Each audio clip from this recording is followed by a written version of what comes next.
ce manque de laboratoires de certification et quels sont les obstacles qui se mettent au travers de l'essor de cette filière? Vous savez, l'Algérie est membre du Conseil oléicole international depuis 1963 et c'est désolant qu'à ce jour, on n'a pas un panel de dégustation. Donc, ce genre de panels qui sont agréés par le COI. L'Algérie n'a pas, elle est l'un des pays qui cotise régulièrement au COI, mais il n'y a pas un retour sur cotisation. Donc, on peut profiter donc, des formations, des bourses, par exemple, que le COI donne à différents pays, donc aux éléments, des chercheurs, tout ça, pour faire ces formations, d'où ça nous permettra d'avoir des panels de dégustation. Donc, ça d'un côté, mais il y a aussi, parce que vous savez, dans l'huile d'olive, il y a deux sortes d'analyses qu'on fait.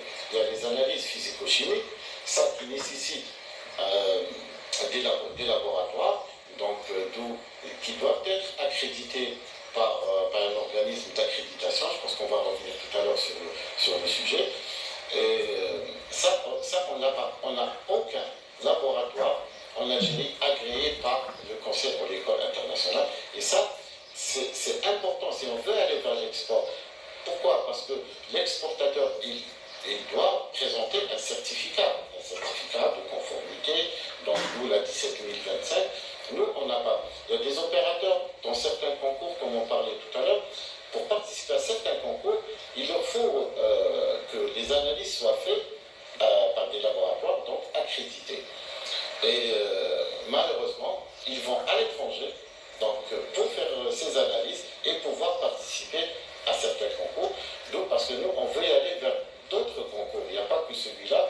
Il y a des concours qui, à New York, à London, à Tokyo, donc qu'on envisage de participer avec les huiles algériennes. Donc, ça fait des contraintes. Après, on a les panels de dégustation. Et comme je l'ai dit, on n'a jamais eu, ce n'est que cette année. Et je remercie le ministre de l'Agriculture qui a insisté, qui a donné instruction pour que ce panel soit constitué. Et Dieu merci, on a un panel, mais il a beaucoup de travail à faire. Mais ce n'est pas suffisant, un seul panel. On a un continent, pas un pays. L'oléiculture est présente dans 42 wilayas. C'est impossible qu'un panel fait face à toutes les demandes d'analyse, que ce soit sensorielle ou physico-chimique. Donc, vous savez, par rapport au COI, donc les bourses qu'on a, donc on a droit à 1-2 bourses par an. Un panel, il est constitué entre 8 et 12 experts en dégustation. Si on suit le rythme ce rythme de formation, il nous faut 20 ans pour former 2 panels.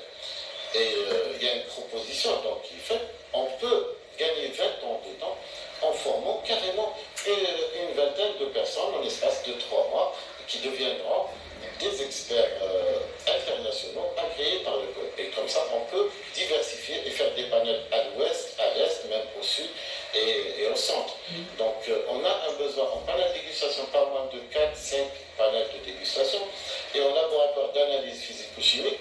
Donc, là, on aura Algérat, donc on reviendra avec l'INRA qui va voir donc l'accréditation. Et d'ailleurs, vous avez ramené un verre de dégustation avec vous. Oui, justement. Donc, je l'ai ramené exprès. Vous savez, c'est ce genre de verre que le panel de dégustation, donc les experts quand ils dégustent, ils utilisent ces verres-là qui sont... Même la dimension, la couleur, elle est bien étudiée parce qu'on me dit souvent pourquoi la couleur elle est comme ça. Tout simplement parce que la couleur, ce n'est pas un critère de qualité, donc ça ne doit pas influencer sur le dégustateur. Donc ce qui compte, c'est le côté sensoriel, donc le nez et puis le palais. Merci Monsieur Samuel Gagné d'avoir été l'invité de ce journal. Je vous rappelle que vous êtes le directeur de publication de l'Olivier Magazine, dont voici le dernier numéro. Merci à vous.